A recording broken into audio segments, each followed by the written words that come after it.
that we take this action. I ask for an aye vote. Thank you very much to both you and Dr. Pan and the witnesses for trying to make our roads safer. I really appreciate your being here, and I will support the bill. Could you call the roll, please? Motions to pass is submitted to appropriations. Lowenthal? Aye. Lowenthal, aye. Jeffries? Aye. Jeffries, aye. Ashajian? Blumenfield? Blumenfield, aye. Bonilla? Bonilla, aye. Buchanan? Ing? Furtani? Furtani, aye. Galgiani? Galgiani, aye. Logue? Logue, aye. Miller? Aye. Miller, aye. Norby? Norby, aye. Portantino? Solorio? 9-0. 9-0, your bill is out. Thank you. Mr. Allen.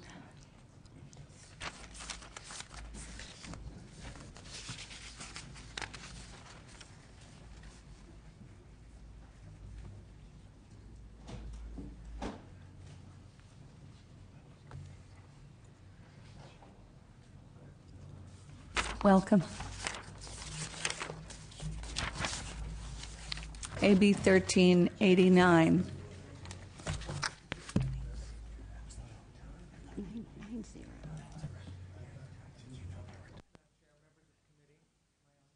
No, now you are. Am I on now? Am I on now? Yes. All right.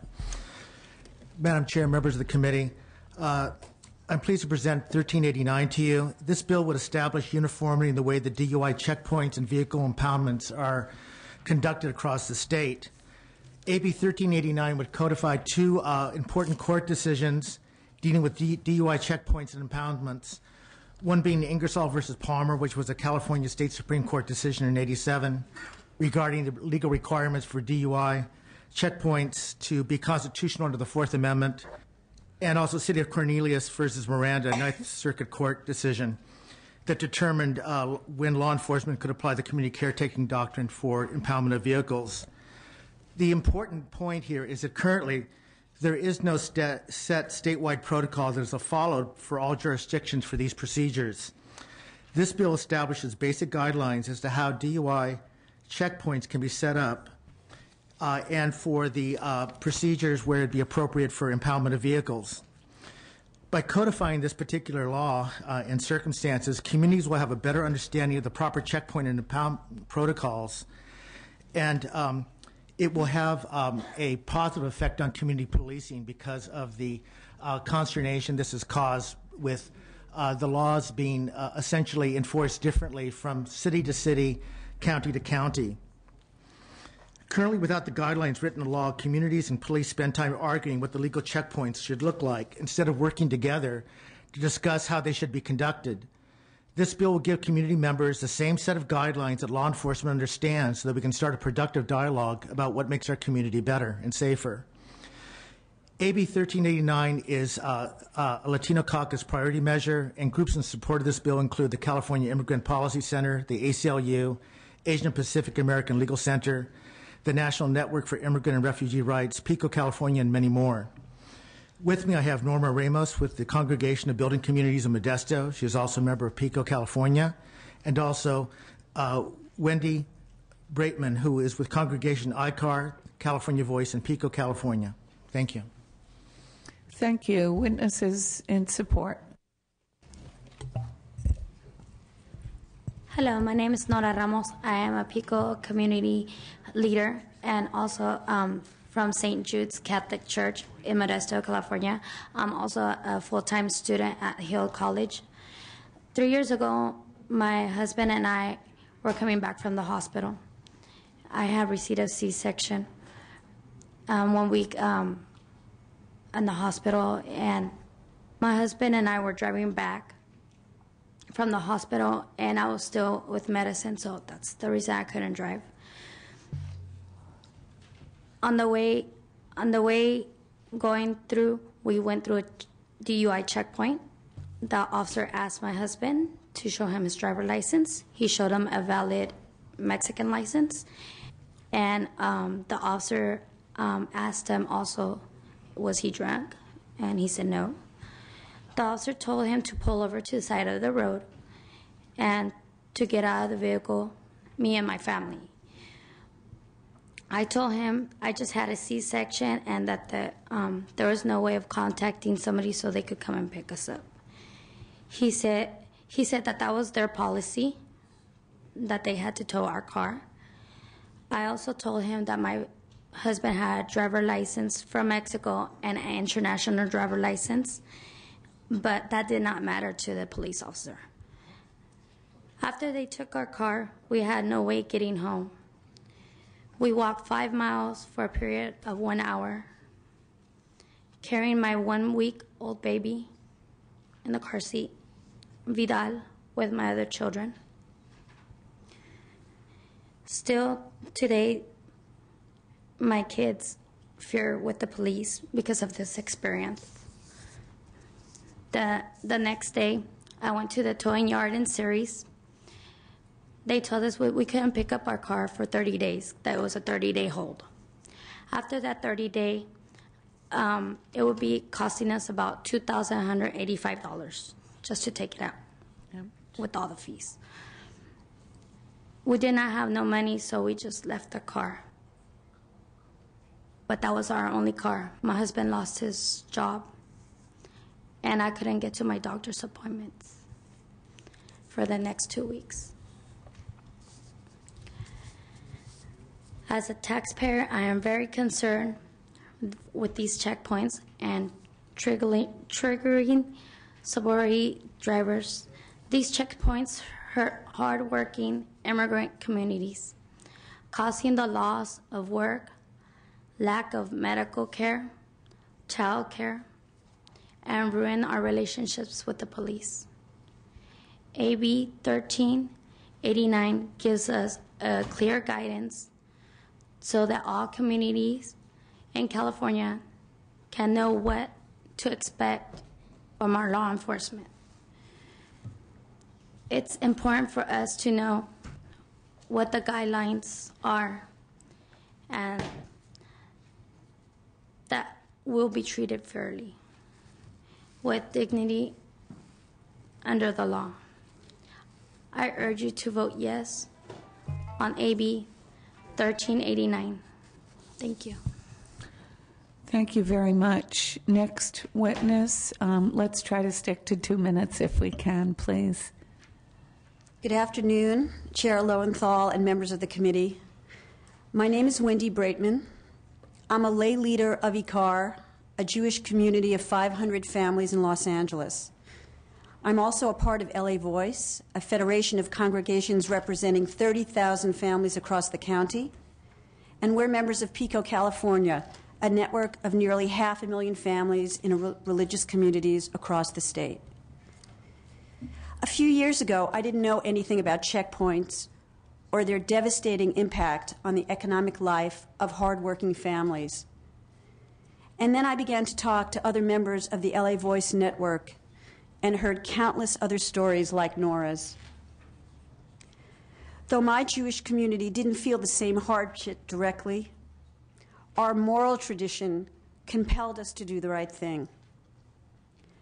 On March 14, 2011, in a change supported by the local chapter of MAD and the LA Times, we stood alongside Chief Beck and other religious leaders to announce checkpoint procedures, many of which are reflected in the bill before you today. The very next day, we got a call from a mother who lost her car at an 8 a.m. checkpoint in Culver City.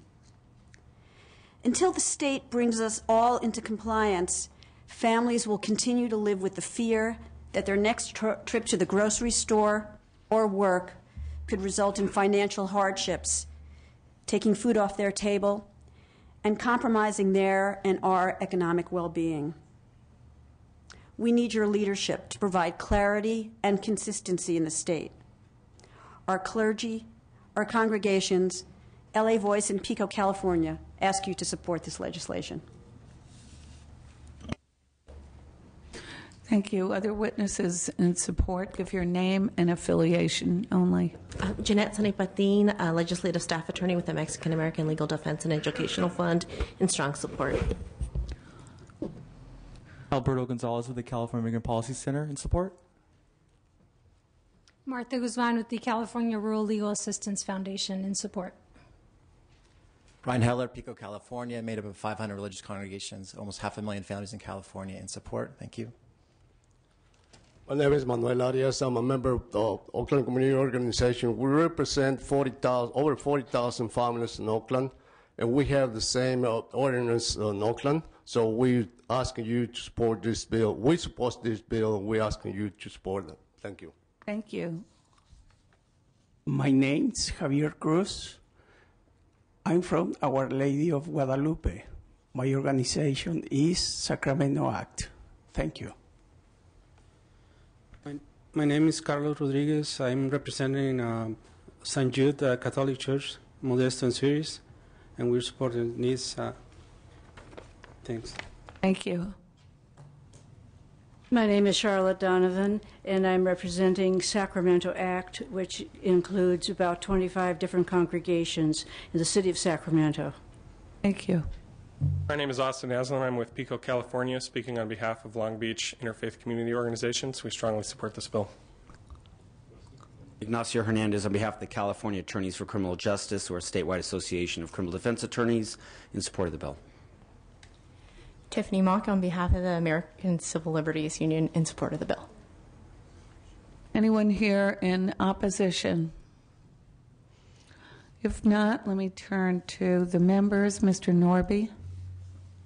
I want to thank the member for bringing this important bill forward. I do support it and look forward to a continued discussion on this bill, which raises the question of freedom versus security, and that's a question which all governments wrestle with. Certainly we wrestle with it here. We want the police to keep us secure, but at the same time we want to be free.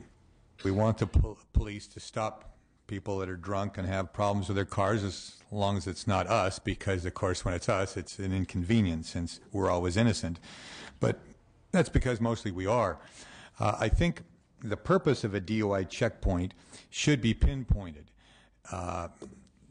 11 o'clock, maybe 2 o'clock in the morning on New Year's Day, okay, but these things are cropping up at 1 o'clock in the afternoon on a work day when clearly the main impetus is not to stop drunk driving, but to stop people for other offenses, whether it's some kind of mechanical issue with the car, or an immigration issue because they don't have a license, or an insurance issue. And if we're going to have these kinds of checkpoints, they should be labeled as such, and they should come under a different arm of the law rather than being justified by DUIs. The drive to impound vehicles in many cities is economically driven rather than driven by public safety. Certainly that was the case in Bell. I mean, they knew with about upwards of half the population in Bell not being here legally, they didn't have driver's licenses, many of them, and so you could simply impound cars at will and finance your police department with that, and that's a slippery slope I'm sure none of us want to go down, is police activity being geared to those areas where they can impound property and thereby fund their activity, as opposed to those areas which are really a threat to public safety. So I do support the bill, and think it raises important questions, which it doesn't completely answer, but at least it raises some of the questions. Thanks. Is that a motion, Mr. Norby? That is, yes. Any other comments? If not, would you like to close, Mr. Allen? Yes, thank you. In closing, we've also been working very closely with law enforcement, and our desire is to strongly promote community policing, and we feel the best way to do this is have some guidelines and uniformity so it doesn't change from county to county, city to city. I urge an aye vote. Thank you. Thank you very much. I, too, am going to support this measure. I think there's been a disproportionate penalty on some for whatever reason, as Mr. Norby said. I don't think that's what we do here in California. I think it's time to change that. It's clear you're going to be working with CHP as you go along to see if there are any inconsistencies with what it is that they do. But I have witnessed firsthand the kind of story that you discussed in the neighborhood that I represented in Long Beach for years. And I think it's time to end that practice. Madam Secretary, could you call the roll? Motions to pass as amended. Lowenthal? Aye. Lowenthal, aye. Jeffries? No. Jeffries, no. Bashajian. Blumenfield. Blumenfield, I. Bonilla. Bonilla, I. Buchanan. Ying. Furtani. Furtani, I. Galgiani. Galgiani, I. Logue. Logue, I. Miller. Miller, no. Norby. Aye. Norby, I. Portantino. Solorio. 7-1, the bill's called. 7-1, Mr. Allen, your bill is on call. Thank you. Thank you. Whoops. 7-2. That was a mistake. 7-2. Assemblymember Ma, you're up. I think you have 2 bills, and I'm sorry I didn't see you over there in the corner. Welcome. No problem. Which one would you like me to take Whichever you want to do. 812? Okay. AB 812. Madam Move Chair, approval. I'd like to second the bill.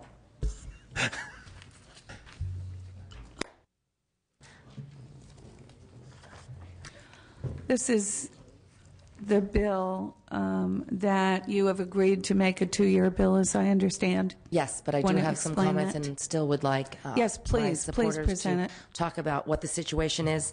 I'd first like to thank the chair and the committee staff for working with me and my staff. California's roadways and infrastructure projects require large quantities of construction materials. A 1-lane mile of road construction for a 4-lane highway can require up to 38,000 tons of aggregate materials, enough to fill 15 Olympic-sized swimming pools.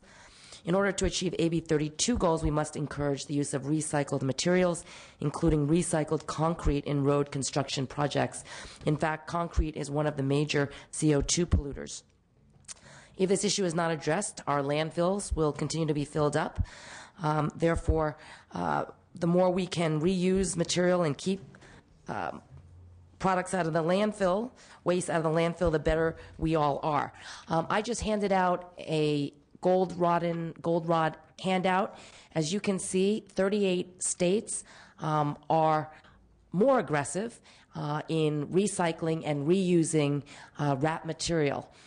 We are at the bottom at 15%, and we are trying to encourage Caltrans to increase the standard by the current 15%.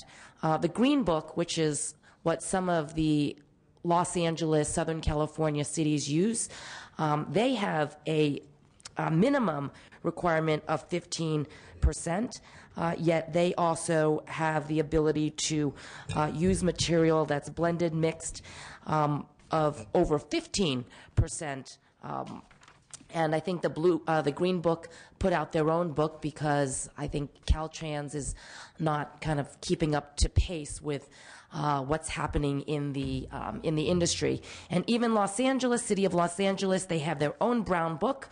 And they have also the minimum requirement at 15%, yet they enable the city to go up to 50%.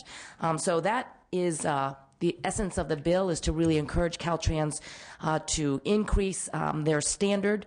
I did meet with the New Rocks Product Committee at Caltrans last week, expressed my concerns. They committed to continue to work with me and my sponsors, and since they just newly reconstituted their committee and have only had 2 meetings, they have 2 more this year, I would allow them to discuss this. They committed to put this on the priority list, and if things still aren't progressing, then I will be back, committee members, with this bill next year. But with me today is my sponsor, CalCEMA, just to talk a little bit about what's happening. Before we proceed, I withdraw my motion, being it's a 2-year bill. Thank you. Charlie Ray with California Construction Industrial Materials Association. We're a trade association for aggregate, ready-mix concrete, industrial minerals producers in California. And yeah, really that was our interest in trying to push Caltrans along and going to a higher percentage of the allowable reclaimed asphalt pavement, the wrap pavement. And there's a lot of reasons for this. There's a lot happening in academia, industry, other states that just show that this is these higher percentages are doable and workable. And it's really important for Caltrans of all agencies to really take the lead on this, because so many state and local governments in California follow Caltrans. It really has a cumulative effect. If they can make the step forward, the local governments come forward, the industry can ramp up to handle more, and really we end up recycling more. That's the bottom line. So thank you. Thank you. Yes. Yes, I'm Mike Ray with Teichert Aggregates, a subsidiary of A. Teichert & Son, the oldest continuous contractor in California. And I just wanted to point out that recycled asphalt in pavement is not a new product. It's been out there over 25 years. And as you see from that handout there, states throughout the nation have been incorporating RAP percentages into their mixes for a long period of time. There's a great track record out there as far as the performance of these products, and we encourage passage of this bill so that we can get higher percentages of asphalt, RAP asphalt in our products, and be able to share the benefits of both economically, environmentally, the use of that. And I just wanted to add that we're encouraged by some of the recent progress within the Rock Products Committee, within Caltrans there. There's finally some momentum going there, that we're able to see progress. These things have moved at very slow pace, as you can see, and we just hope that by the passing of this, that this will encourage Caltrans to keep moving forward. Thank you very much. Well, we appreciate the presentation, and since we aren't voting and you've agreed to make it a 2-year bill, I know that we'll work more closely in the future, because you've come up with a really important idea about recycling. Thank you, Madam Chair. And I just want to reiterate, this is not requiring, mandating Caltrans to hit a certain percentage. It is not meant to compromise their safety. They still have to oversee all of their specifications, do their due diligence in testing. What it is trying to raise the floor. So thank you, members. Thank you. AB 845, Ms. Ma. Thank you, Madam Chair. AB 845 is a bill that simply codifies the California Transportation Commission's high-speed passenger train bond program guidelines relating to the distribution of funds to maintain consistency with Prop 1A, which was passed by the voters in November 2008. For housekeeping, I'm happy to take the suggested clarifying amendments in the committee analysis. As the committee knows, Prop 1A casts $9.95 billion in bonds to build the country's first high-speed rail train system, with $950 million to be used for local capital modernization and improvement projects on existing rail facilities in California. This bond money will be used to provide transit connectivity to high-speed rail and to ensure that our existing rail lines are modernized to accommodate the additional capacity necessary for providing connecting services to high-speed rail. This bill, my bill, AB 845, does nothing to change the way Proposition 1A bond funds are calculated, nor does it cost anything to the general fund. AB 845 confirms the California Transportation Commission's allocation guidelines on the use of the funds and ensures that the state appropriately implements the vision of the voters in order to promote California's environmental stewardship and innovation and maintain California as a leader in this global economy. With me today is Tim Schott from BART, the sponsors of the bill. Madam Chair, members, Tim Schott on behalf of the San Francisco Bay Area Rapid Transit District. Would just be here to answer any questions you might have.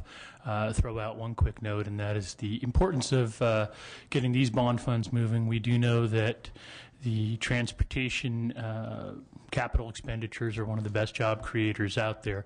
BART has a very large capital improvement program tied to these funds, car replacement program, the oldest cars in the nation currently.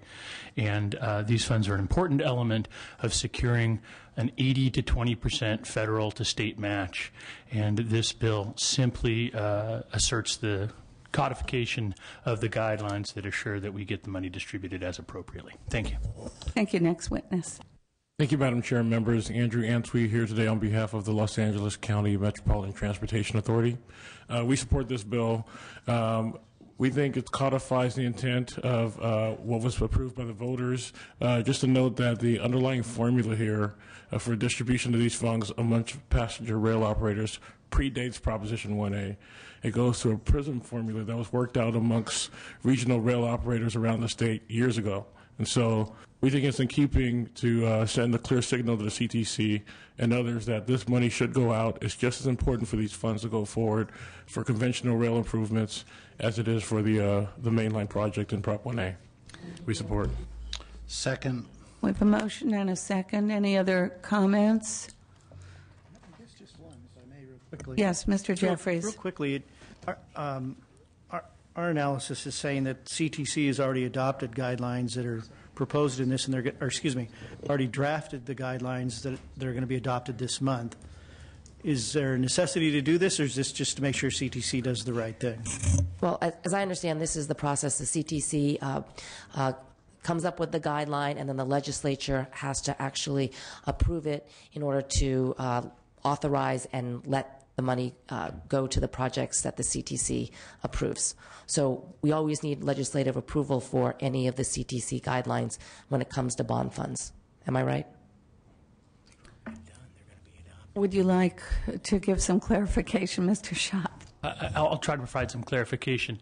Mr. Jeffries, the bill is, the CTC has adopted the guidelines. So the guidelines are in place currently for this.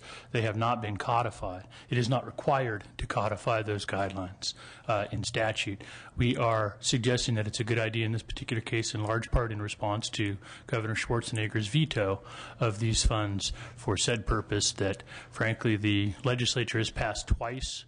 Once through SB 1856, the original high-speed rail bond of 2002, and then again AB 3034, which the legislature passed in 2008, and of course the voters have approved Proposition 1A. So this simply codifies the guidelines as the CTC was directed to implement per legislative instruction and voter approval. Is that helpful? Thank you very much. Seeing no other comments, would you like to close? Just respectfully ask for your aye vote. Thank you very much. Very common sense measure. I will support it. Could you please call the roll? Do pass as submitted to appropriations. Lowenthal? Aye. Lowenthal, aye. Jeffries? Aye. Jeffries, aye. Ashajian? Blumenfield? Aye. Blumenfield, aye. Benia? Benia, aye. Buchanan? Ing? Furtani? Furtani, aye. Galgiani? Galgiani, aye. Logue? Logue, aye. Miller? Aye. Miller, aye. Norby? Aye. Norby, aye. Portantino? Solorio? 9-0. 9-0. Your bill is out. Thank you. Our next bill is AB 656. Staff, I believe, is presenting for Ms. Huber.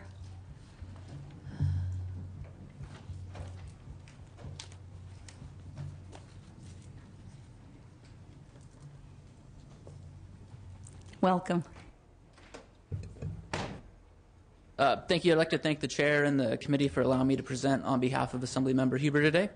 AB 656 requires the Board of Pilot Commissioners to undergo review by the Joint Sunset Review Committee by placing a sunset on the board.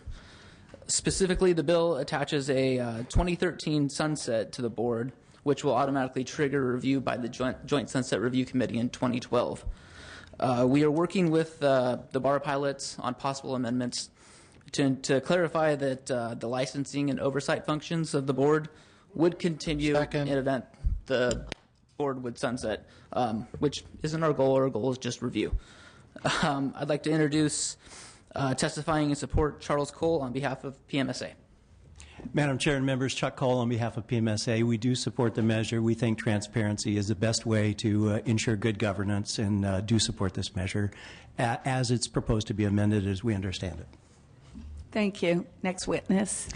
I know it's late, so I'll be brief. Jennifer Wana on behalf of the San Francisco Bar Pilots Association. We are listed as opposed unless amended in the analysis. I do want to testify that we are here to clarify that we are not opposed to joint sunset review of the Board of Pilot Commissioners.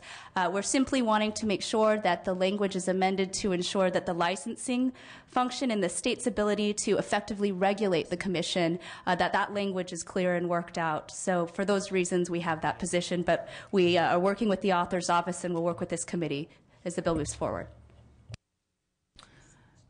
Any other witnesses? If not, comments from members? I understand that Ms. Huber is going to take amendments as it moves forward. Is that correct? That's correct. And with that understanding, I will support the bill today. Would you like to close? Respectfully ask for an aye vote. Would you call the roll, please? The motions to pass as amended to appropriations. Lowenthal. Aye. Lowenthal, aye. Jeffries. Aye. Jeffries, aye. Ashajian. Blumenfield. Bonilla. Bonilla, aye. Buchanan. Ing. Bertani. Bertani, aye. Galgiani. Galgiani, aye. Logue. Logue, aye. Miller. Miller, aye. Norby. Norby, aye. Portantino. Solorio. 8-0, the bill's out. 8-0, the bill is out. Thank you. Our last bill of the day, Ms. Halderman.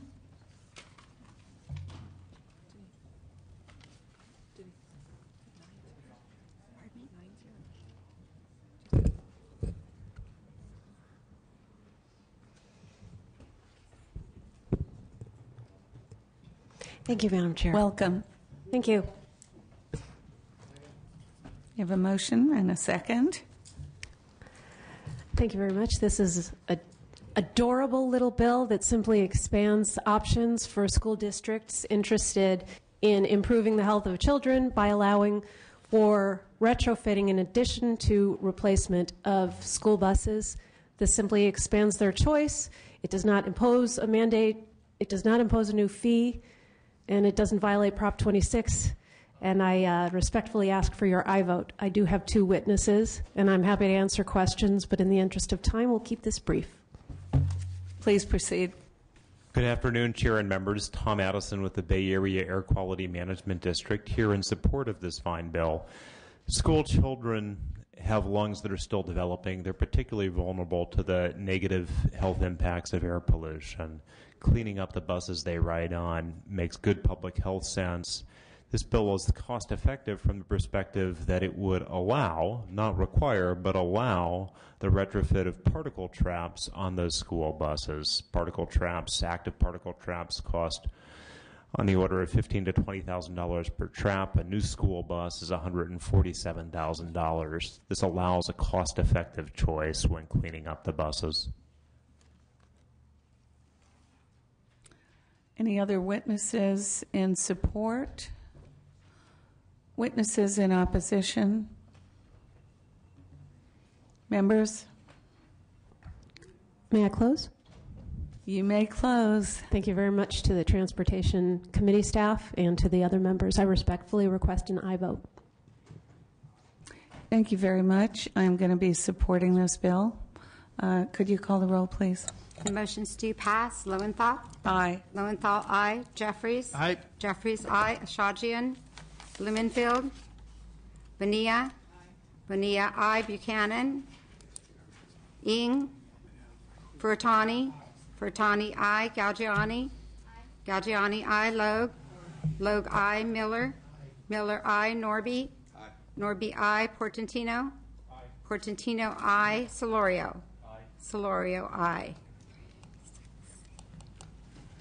10-0, the bill's out. 10-0, your adorable bill is out. Thank you, ma'am.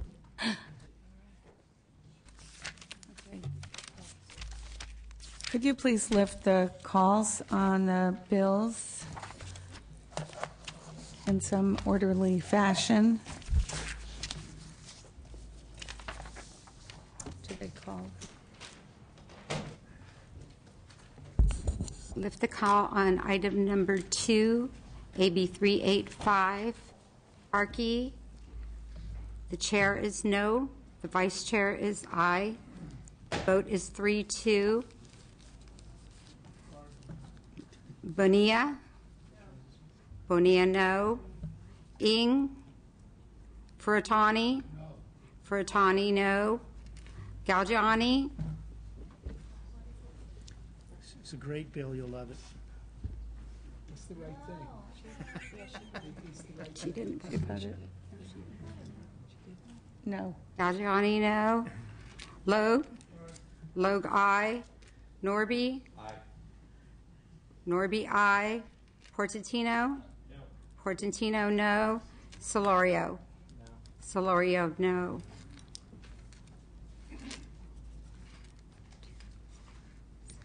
It's 5-7. 5-7, that bill fails.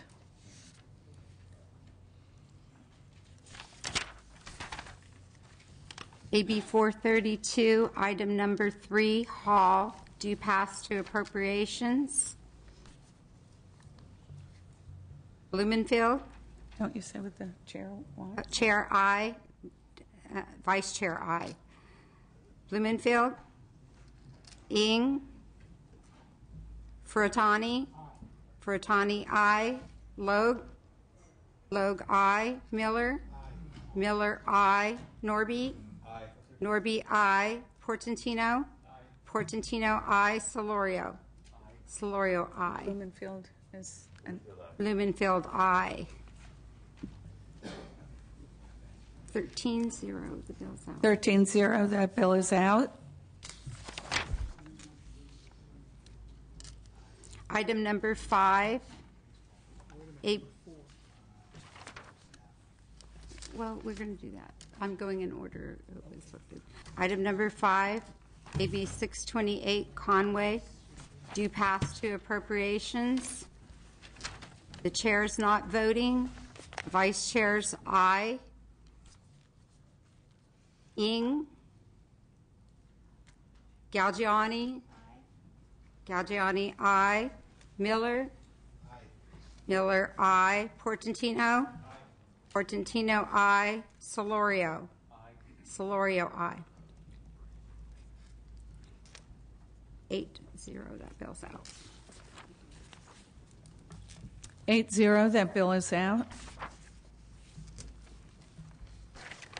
Item number 4, AB 523, Valadeo. The chair's not voting. The vice chair's aye. Buchanan. Buchanan, item. No vote. Okay, thank you. No. No, she said not voting. Not voting? Okay. Not voting.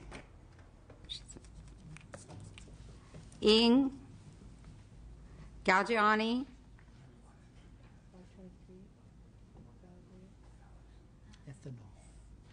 Galgiani, aye. Galgiani, aye. Logue. Logue, aye. Miller. Miller, aye. Portantino.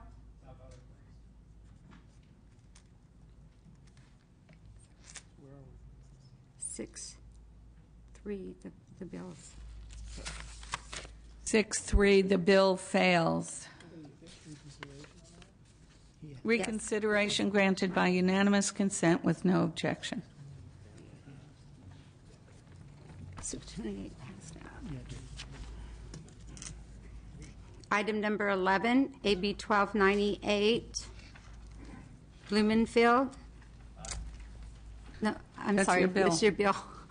Blumenfield. The chair's aye. The vice chair, no. Ashajian. Buchanan. Buchanan, aye. Ing. Furutani. Furutani, aye. Logue. Logue, no. Miller. Miller, aye. Portantino. Portantino, aye. Solorio. Solorio, aye.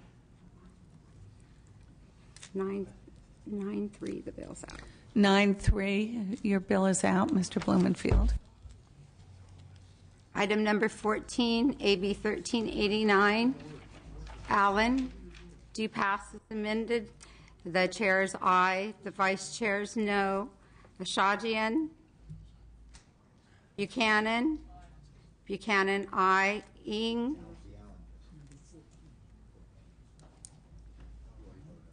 Portantino? Portantino, aye. Solorio? Solorio, aye. 10-2, the bill's out. 10-2, that bill is out.